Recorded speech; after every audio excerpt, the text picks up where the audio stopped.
네, 안녕하십니까. 청하수입니다. 지난 시간에는 손권이 관우 본거지 기습을 하겠다는 서신을 조조에게 보내죠. 그리고 자신의 뒷거병을 당연히 관우에겐 비밀로 해달라고 했는데 조조 캠프의 동소라는 신료가 절대 그래선 안 되고 관우에게도 지금 바로 손권의 본거지 기습 사실을 알려주어야 한다. 이렇게 건의를 하죠. 동소는 그 이유를 이렇게 이야기합니다. 일반적으로야 작전의 보안을 지키는 것이 원리 원칙에 부합하는 일이나 병의 운용에는 임기응변이라는 것이 있어야 합니다. 당연히 손권에게는 비밀로 해주겠다고 하고 그렇지만 동시에 이 모든 사실을 관우에게도 흘려야 합니다. 손권이 뒤를 친다는 것을 관우가 알게 되는 순간 관우는 더 버티지 못하고 병을 물릴 가능성이 있습니다. 그렇게 되면 그 누설 흘려줌 하나로 우리는 수건이던 번성 포위를 풀 수 있게 될 것입니다. 또 이후 후퇴한 관우는 온전한 전력으로 이젠 손권군과 큰 대결을 벌이게 될 것이니 그 둘이 싸우며 서로 약해지는 것이 우리에겐 가장 좋은 일 아니겠습니까? 당장 이 사실을 관우에게 누설하십시오. 다만 제 예상으로는 관우라는 작자는 그 성품이 본디 우직하여 이 누설에도 쉽게 바로 병을 물리지는 않을 수도 있을 거라 봅니다. 관우가 바로 병을 후퇴시키지 않을 그에 대한 생각도 해두셔야 합니다. 이러자 조조는 동소의 안을 받아들여요. 하여 바로 전장의 사람을 급파 서왕에게 이 소식을 알려줌과 동시에 성한 조이는 물론 관우에게도 함께 이 손권의 뒷기습 사실을 흘려라 라고 명령합니다. 이에 서왕은 화살에 손권의 서신을 매달아 날려 조인군과 관우군 양쪽에 이 정보를 동시에 알려주죠. 이 소식을 듣자 번성 안의 조인군은 사기 급상승, 흡사 게임에서 치트키 쓴 것처럼 사기가 100배가 되었다라고 사서에 기재되어 있는데 그 얘기는 관우군은 사기가 상당히 흔들릴 수 있다는 걸 의미하겠죠. 특히나 미방 부사인이 맡고 있는 관우, 형주 본거지는 관우의 본거지이기도 하지만 관우가 끌고 온 병력, 그 병사들의 집이기도 하단 말이죠. 즉 병사들의 가족이 있는 곳이 지금 오나라의 본거지 기습에 크게 위험해졌다는 거죠. 병사들이 힘을 발휘할 수 있을까요? 없을까요? 없죠, 당연히. 그리고 이 손권 배신 소식을 들은 관우 캠프 순회진 역시도 순간적으로 급하고도 깊은 갈등에 빠질 수밖에 없게 되었습니다. 후퇴해서 본거지로 빨리 가 거기를 지켜야 하냐, 아니면 번성을 마저 함락시켜야 할 것이냐. 급격한 병사들의 심리적 혼란과 이 의사결정상의 혼돈, 이 와중에 여기서 약간의 시간을 좀 흘려보내는 것 같아요. 정사 동소전, 이 소식이 알려지자 관우는 과연 마음속으로 주저주저하며 빠르게 병을 후퇴시키지 않았다. 이렇게 약간의 시간이 흘러가게 되자 지난 시간에 말씀드렸던 조엄, 구원한답시고 바로 들이받는 게 아니라 일단 오히려 방어를 굳히면서 대치 유지, 그러면서 추가 지원군을 더 기다리는, 그때 그러다가 번성 함락되면 어떻게 할 거냐고 항의하는 장수들에게 조엄이 만약 구원군 오기 전에 번성 함락되면 나를 처형해라 이렇게 이야기했었죠. 장수들이 그런 항의를 한 것은 그만큼 번성이 위태위태 함락, 될랑 말랑 간발의 상황이었다는 건데 이 본거지 기습 소식이 전해지면서 조인 번성군은 사기, 펌핑업, 관우군은 혼란, 그러면서 드디어 서왕과 조엄이 그토록 바라던 위나라 추가 지원군이 당도합니다. 이젠 처형당할 일이 없어지게 된 조엄, 그리고 쾌제를 부르는 서왕, 정사 서왕전, 조조가 보낸 원군, 은서, 주계 등이 서왕에게 도착했다. 지금 서왕은 이전 시간 소개드린 것하고 더해서 지금 또 큰 병력 증파를 더 받은 거죠. 사실 이런 부분 때문에 이쪽은 계속 불어나니 그래서 관우가 후방 본거지에서 추가로 병력을 더 끌어올 수밖에 없었고 또 상용에도 지원을 요청했었습니다. 관우가 북진에서 올라가는 거리가 한 204, 5km 정도 되는데 상용에서 양양 거리도 지금 차로 대략 한 250km 정도 됩니다. 관우가 원정원 거리하고 아주 큰 차이가 있는 건 아니죠. 원군을 보내려고 했었으면 충분히 지원군을 보낼 수 있는 거리였다는 거예요. 근데 이 관우의 지원 요청에 대해 정사, 유봉전, 관우는 양번을 포위한 이래로 여러 차례 상용의 유봉 맹달에게 연락을 하여서 병력을 일으켜 자신을 도와줄 것을 요청했다. 그러나 유봉 맹달은 상용도 아직 우리에게 복속된 지 얼마 되지 않아 불안정하다는 이유를 들어 관우의 이 요청을 들어주지 않았다.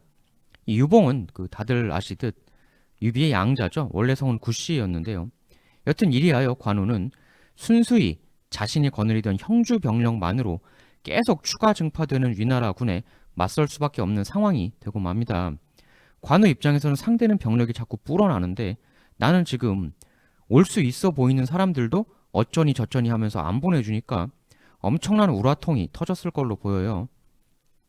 지금 한두 번도 아니고 여러 차례 사설을 보면 반복적으로 요청했다고 기재되어 있죠.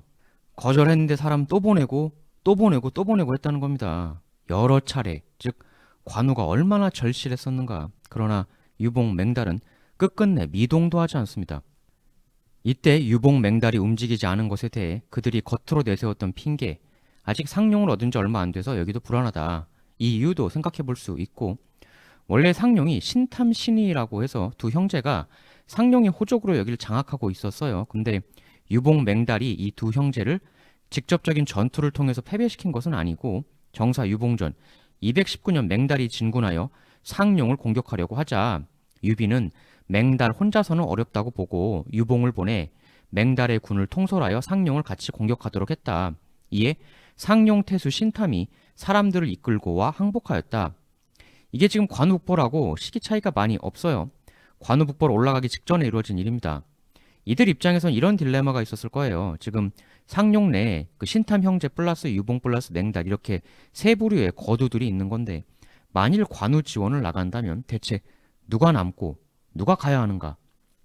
유봉 맹달이 다 가자니 신탐 신이가 항복한 지 몇 달 되지도 않았는데 얘들한테 이 귀한 상용을 다시 맡기고 관우한테가? 그건 너무 찜찜할 수 있다. 그러면 맹달 한 명만 남기고 유봉 혼자서 간다? 근데 이 유봉하고 맹달이 사이가 엄청나게 안 좋았거든요. 정사 유봉전.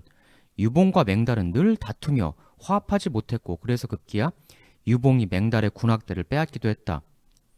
그럼 또 맹달을 보내고 유봉이 잔류한다?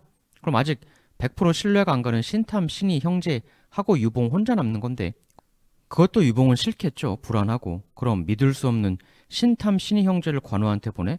그건 이 사람들이 결사적으로 싫어했겠죠. 만일 그런 강요를 하면 내가 미쳤냐 거길 가게? 이렇게 반발할 수도 있고 이 형제들이 여기서 반발, 상용 내전을 일으킬 수도 있어요. 만약 그런 강요를 하면 이런 등등 상황이 얽혀 있다라는 게 유봉의 핑계였을 거예요. 양번도 좋지만 상용도 중요한 거점이다. 괜히 양번 지원 갔다가 거기서 일 잘 안 풀려서 패퇴하고 그렇게 되면 그때 못 믿을 신탐 형제가 다시 배반하면 괜히 가지고 있는 상용마저 잃게 되는 것 아니냐. 이게 이제 유봉의 논리였을 거고 하지만 성공일보 직전의 상황이던 관우에게 상용 지원군이 갔더라면 초유의 대성과를 이룰 확률이 비약적으로 높아지는 상황에서 당연히 갔었어야 했다라는 의견도 훨씬 많이들 존재하는 게 사실이죠. 이렇게 수차례에 걸친 지원 요청이 모조리 묵살된 관우 그리고 드디어 그간 지키기 대치 모드로 일관하던 서왕이 움직입니다. 관우의 번성 포위망에 드디어 도전을 시작하게 되는 건데요. 정사 서왕전에 그 나중에 조조가 관우의 당시 포위망을 묘사한 내용이 나와 있습니다. 관우군의 포위망이 참호와 녹각으로 10겹 에워싼 상황이었다라고 발언을 하고 있어요. 경험 많은 관우답게 아주 철저한 포위 방어막을 구축했었다는 건데요. 다만 포위라는 게 이런 부분이 있어요. 정사, 서왕전, 관우군은 당시 위두에 둔이 있고 또한 별도로 사총에도 주둔하고 있었다. 무슨 얘기냐? 이 포위를 하고 있다는 게 좋아 보이지만 포위라는 건 기본적으로 둘러싸는 거잖아요. 어디 한 군데가 구멍이 뚫려버리면 포위가 아니죠. 그래서 병력을 펼쳐놓고 길을 여기저기 막아놓을 수밖에 없는데 그렇다는 건 필연적으로 병력이 쫙 분산 배치될 수밖에 없다는 거죠. 반면에 외부에서 구워놓은 돌파조들은 어디 한 군데 병력을 집중할 수가 있는 거고 다만 돌파군들도 어정쩡하게 잘못된 곳으로 돌파하면 둘러싸서 돌파군마저 싸먹힐 수 있다는 거. 영리하게 돌파하려면 이렇게 포위망 가운데로 가면 양쪽에서 다 덤벼들 수가 있으니까 쌓일 수가 있으니까 귀퉁이를 돌파하는 게 낫겠죠. 그럼 저 먼 데에서는 오기 힘들 테니까 돌파군이 외부에서 호시탐탐대고 있다면 포위 쪽도 어디로 돌파군이 오든 바로 뛰어가서 거기에 맞설 수 있는 기동력 좋은 이동부대를 편성해 두어야겠죠. 지금 서왕과 관우의 대결은 말하자면 이런 상황인 겁니다. 포위 감싸기 위해 여기저기 주둔하고 있을 수밖에 없고 서왕은 그 포위의 한쪽 사이드로 공격을 가하려는 거죠, 지금. 근데 영리하게 그냥 공격하는 게 아니라 이러한 계략을 씁니다. 서왕전, 서왕은 먼저 위두 쪽으로 공격할 것인 양 소문을 널리 퍼뜨렸다. 사람들 앞에서 위두 공략 준비를 하여라, 곧 칠 것이다, 이렇게 대놓고 떠들었다는 거죠. 그러나 서왕은 그러면서 은밀히 갑자기 기습적으로 사총을 공격했다. 갑작스레 서왕의 강한 공격을 받은 사총은 순식간에 무너질 지경에 이르자 이에 관우가 직접 5천의 병력을 이끌고 사총으로 구원을 갔다. 여기서 드디어 서왕하고 관우의 정면 충돌 빅뱅이 벌어지게 되는 건데요. 정사관우전 주석에 보면 이런 이야기가 나와요. 촉기, 관우와 서왕은 예전부터 친분이 있고 서로 경애하던 사이였다. 둘이 좋아하고 존중하던 친구 사이였다는 거죠. 다만 그 둘은 평소 말할 때 일상적인 대화만 하고 공적인 일, 군무 등은 일절 말을 하지 않았다. 그리고 이 둘이 지금 전장에서 이때 조우하는 장면으로 넘어가요. 촉기, 서왕이 관우와 전장에서 조우하자 말에서 내리더니만 병사들에게 이렇게 명을 내렸다. 서왕, 관우의 목을 베어오는 자에게는 내 천금의 상을 내리겠다. 관우는 서왕의 이 말에 몹시 놀라며 이렇게 답했다. 서왕 대형, 그 무슨 말이오? 아니, 우리가 그렇게 친분 있던 사이인데 무슨 그런 험악한 말을 하는가? 뭐 이런 뉘앙스인데, 그러자 서왕은 이렇게 답했다. 이는 나라의 일이오. 다시 정사 서왕전. 5천을 끌고 사총의 군을 지원 온 관우를 서왕이 받아쳐 관우군은 패주했다. 서왕의 계략은 다른 데 칠 것 하면서 사실은 이리로 들이닥치면 관우가 급히 군사를 이끌고 구원하러 올 것이다. 그 관우가 올 길을 미리 딱 자리 잡고 있다가 바로 역격, 관우를 패퇴시킨다, 이런 그림을 그렸던 것 같아요. 그리고 거기에 관우가 당했습니다. 관우 여기서 서왕에게 패퇴. 이 패배를 통해서 안 그래도 지금 형주 본거지가 위험하다는 소식을 듣고 가족을 걱정하는 병사들의 사기가 뒤숭숭한데 굉장히 큰 물적 정신적 타격이 관우군에게 있었던 것 같습니다. 다시 서왕전, 서왕군은 이 기세를 몰아 번성을 둘러싸고 있는 관우군 포위망에 대한 공격으로 이어갔다. 서왕군은 관우군 포위망 안까지 깊숙하게 공격해 들어가니 관우군은 또 크게 패배하였으며 패주하던 관우군이 강물에 스스로 투신하는 일도 일어났다. 참고 기다리던 서왕의 대반격에 패배를 연이어하게 된 관우군입니다. 이렇게 해서 번성의 포위는 붕괴됩니다. 나중에 조조는 서왕이 이 번성 포위를 격파한 데 대해 이렇게 극찬을 하게 돼요. 조조, 관우가 참호와 녹각을 10중으로 에워쌌으나 서왕 장군이 싸워 모두 이겨내고 마침내 관우의 포위를 함몰시켜 다수를 참수하거나 사로잡았다. 나 역시 용병을 30년 이상 해왔고 그 이전에도 역사 속 숱한 명장들의 사례를 들어왔지만 이렇게 포위망에 곧바로 돌입하여 용맹이 휘젓은 장수는 일찍이 듣도 보도 못하였다. 서왕 장군의 공은 손무, 손자병법의 저자 그 손무를 뛰어넘는 일이다. 이렇게 극찬을 했다는 것은 그만큼 이 당시 조조가 굉장히 위기감을 느낀 상태였다라고 볼 수도 있겠습니다.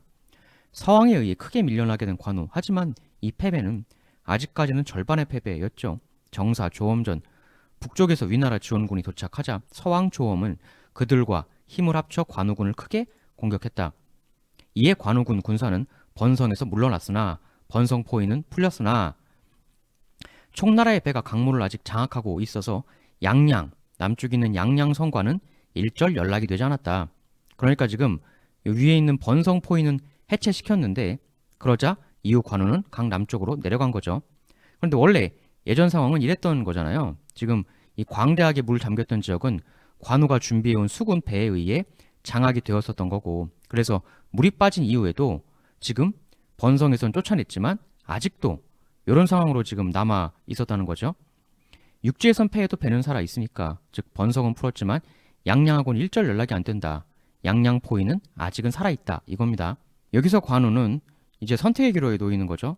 1. 그냥 철수해서 본거지로 돌아가느냐, 가서 오나라랑 맞섰느냐, 아니면 2. 아직은 절반의 성공, 양양 함락을 마저 노리느냐. 여기서 조인과 만총이라는 희대의 명장들이 버티고 있는 북쪽 번성에 비해서 이 양양은 당시 여상이란 인물이 지키고 있었어요. 여상은 실제 사서에서도 기록이 별로 없는 인물입니다. 조인 만총급의 그런 명장은 당연히 아니었다고 보여요. 북군이 패했어도 아직 관우 남쪽 포위망은 잔존하고 있고 게다가 강을 장악하고 있기 때문에 서왕이 넘어와 도와주는 것도 쉽지만은 않거든요. 아직은 양양을 떨어뜨릴 수 있으면 뭐 절반 이하의 성공이긴 하지만 소득을 얻긴 얻을 수 있는 상황인 거죠. 아직까지는. 그리고 만일 여기 아래를 먹으면 뭐 지원은 위나라만 받습니까? 촉도 언젠가는 지원 보낼 수 있는 거잖아요. 버티고 대치할 장악한 성, 거점이 관우도 있어주면 비록 상령의 맹달 유봉이 거부했지만 중앙조정에서 압박가해서 야, 왜 안 가? 가! 이럴 수도 있는 거고 다만 지금 오나라가 본거지 기습을 한다는 사실이 알려졌기 때문에 선택을 해야 하는 거죠. 이 포위망 활용해서 양양을 떨어뜨리느냐 아니면 그냥 양양도 포기하고 퇴각하느냐. 일단 관우는 남은 이 포위망이 있으니까 양양에 대한 절반의 미련을 완전히 버리지 못하고 계속 양양 포위 모드로 의사결정을 했습니다. 일단 이런 그림을 그린 배경에는 설사 오나라가 본거지 강습을 온다고 하더라도 본거지가 그렇게 빨리 무너지겠느냐. 당연히 본거지도 성으로 지키고 있는 건데 관우도 지금 성을 공략하기 위해 이 고생을 해온 거 아닙니까? 성을 공략한다는 것이 그렇게 쉬운 것은 아니죠. 굉장한 에너지와 시간이 걸릴 수가 있는 게 성 공략이니까 한때 이런 상황까지 되었는데도 지금 함락을 못 시키고 있는 거 아닙니까? 오나라가 본거지 강습해도 걔들도 쉽지만은 않을 것이다. 성이니까 최소한 내가 양양 먹고 돌아갈 동안은 버텨줄 수 있지 않겠느냐. 집, 가족들이 공격받는다는 심리적 불안감을 가진 병사들에게도 그런 식으로 괜찮다, 괜찮다는 자신감을 불어넣어 줬겠죠. 걱정 마라. 어느 정도는 버텨줄 것이다. 근데 여기서 관우의 예상을 뛰어넘는 일이 벌어집니다. 여몽은 제가 1편에서 소개해드렸던 피 한 방울 안 흘리고 순식간에 형주 3개군을 취했던 그런 인물이거든요. 흔히들 관우가 왜 손권 측 본거지 기습에 그렇게 방심했느냐라고만 하는데 북벌 올라갈 때도 대비를 안 해놓고 갔던 건 아닙니다. 오나라가 본거지 기습을 해올 루트에 강을 따라서 일정 간격으로 정찰용 둔령을 설치를 해두었습니다. 해서 오나라 군대가 공격하러 나타나면 이 정찰 둔령에서 바로 그걸 보고 미방 부사인 쪽에다가 보고를 넣는 거죠. 그러면 미방 부사인도 관우한테 바로 전가를 띄우는 거고 그러면 그때 연락받고 그때 컴백홈을 하든 뭘 하든 대처하면 된다. 이런 생각도 있었던 거예요. 관우 원정거리가 200km, 200km를 되돌아간다. 예전에 제가 사마이 시리즈 할 때 사마이가 맹달 잡으려고 약 470여 킬로미터를 8일에 주파한 이야기 소개드린 적이 있는데 200km도 급속 행군을 하면 어느 정도 빠르게 도착할 수 있죠. 그 며칠 정도야 성인데 버텨주지 않겠느냐 라고 생각하는 게 일반 상식적이긴 하죠. 따라서 위험하다는 연락 받고 컴백홈에도 그렇게 늦진 않다라는 생각도 있었던 겁니다. 즉 오나라의 본거지 기습에 아무 생각이 없었던 건 아니에요. 관우도. 근데 문제는 육손과 여몽이 이러한 촉군의 시스템을 너무나 완벽하게 분석을 해두고 있었다는 것이죠. 연락 오면 가겠다 그러면 연락이 오고 가는데 통신의 지장을 초래해버리면 실제로 군에서 굉장히 중요한 게 보급도 보급입니다만 통신이죠. 상대방의 통신 시스템에 어떻게 해서든 지장을 초래할 수 있다면 너무나 쉽게 이길 수가 있거든요. 여몽의 뛰어난 무서움이 여기서 이제 여실히 드러나는 건데요. 지난 1편에서 첩보 공작전의 달인 여몽 소개해드렸는데 여기서는 상대의 통신을 장악하는 전략을 여몽이 펼칩니다. 지금 이러한 설명드린 촉군 통신망을 완벽하게 파악하고 난 뒤에 정사 여몽전, 여몽이 드디어 관우의 본거지를 빼앗기 위해 출정했다. 이에 여몽은 신명에 이르러 병사들을 모두 배 안에 숨겨두고 일반 백성들로 겉에서 노를 젓게 하여 나아갔다. 그러니까 병사들은 밖에서 안 보이게 철저히 감추고 겉은 마치 일반 백성들의 선박인 양 완벽히 위장을 해서 촉군 연락 둔령 곁으로 나아갔다 이겁니다. 그렇게 태연하게 나아가다 관우가 세워둔 정찰 둔령 옆에 다다라서 갑자기 병사들이 배 밖으로 튀어나와 총나라 병사들을 모조리 사로잡아 버렸다. 이런 식으로 각각의 정찰 둔령들을 전부 장악하여 총나라 사람들은 여몽군이 성 근처까지 접근하는 것을 미리 전혀 알 수 없었다. 그리하여 먼저 여몽이 들이닥친 곳은 부사인이 지키던 공안이었습니다. 부사인 입장에서는 그야말로 마른 하늘의 날벼락이죠. 분명히 오군 쳐들어오는 길에 연락망을 깔아뒀는데 아무 기별도 없이 갑자기 여몽이 눈앞에 나타난 거예요. 그러나 여기서 부사인은 우리 모두의 상식과는 좀 다르게 의외로 여몽에게 저항을 하려고 했었습니다. 오서 여몽이 당도하자 장군 부사인은 여몽을 맞아 성을 지키려고 하였다. 당황은 했지만 저항을 하려고 했었다는 거죠. 만일 여기서 부사인이 어떻게든 조금만이라도 저항을 지속했다면, 그래서 단 며칠만이라도 시간을 끌어주었다면 연락이 전해져서 관우에게까지도 정보가 들어갈 수 있는 시간을 벌 수가 있고, 그러면 알게 된 관우는 회군을 빠르게 시작할 수 있죠. 일단 미방 부사인이 버텨만 주면 관우가 돌아와서 성 안과 밖에서 협응하여 여몽을 물리치는 일도 불가능한 일은 아니었습니다. 비록 북벌은 실패했지만 초기 형주 영역은 이렇게 하면 충분히 지킬 수 있다.